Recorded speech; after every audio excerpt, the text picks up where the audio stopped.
Back in May 1st, 2005, I was just your normal college student, and I was full-time student, working and just doing the normal stuff, and I had the flu symptoms that I had, and I thought it was just the regular flu. I totally decided that I was just going to take a nap, and so actually my mom found me in my room, and when she found me in my room, I was unconscious. My arms and legs started to progress into more of a like red marks, more like black sores that were just appearing, and so they started to panic. She called my dad, and they both tried to take me to the hospital, but when they were taking me to the car, I couldn't walk. Like, it was just so painful.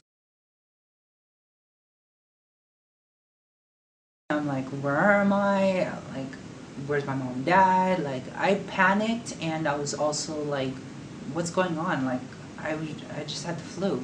Like, and then all of a sudden I'm in the hospital 12 days later. I had IV.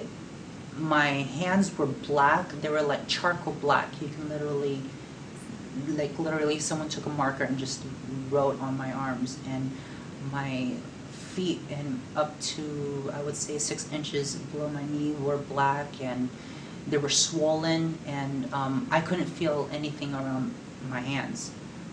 They were just dead tissue.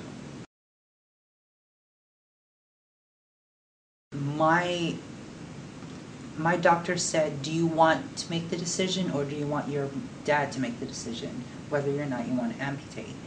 And then I said, what are my options? And then he said, if you want to amputate right now, we can save what you have left, but if you don't, it's going to start to spread, and we're going to have to amputate more. So you have to make a choice quickly. And so I said, let my dad make the decision. And so he said, let's amputate now, so we can save as much as we can. And so they did. They saved all my arms, and they weren't able to save my fingers, but they were, step by step, they started with my toes, and then they realized it didn't work, so they amputated more, and then they did 6 inches below the knee. So, and that's where it stopped. In the beginning, like, don't get me wrong, in the beginning it was very frustrating, and knowing the fact that once before you had fingers and you were just capable of doing the simplest things, you can't do that anymore.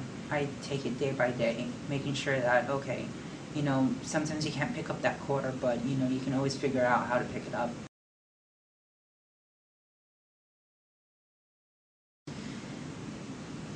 It's still, to this day, it's been 4 years. It'll be 4 years this May, and it's still, to this day, hard for them to even talk about it. And I can completely understand that, but I'm from a different perspective. I actually survived it.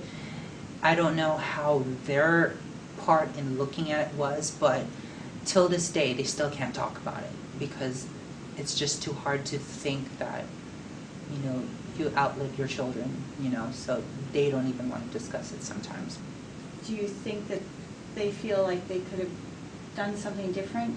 Yeah, they talk about that, or why weren't we notified about this disease before? If we did, we would have had all our kids vaccinated.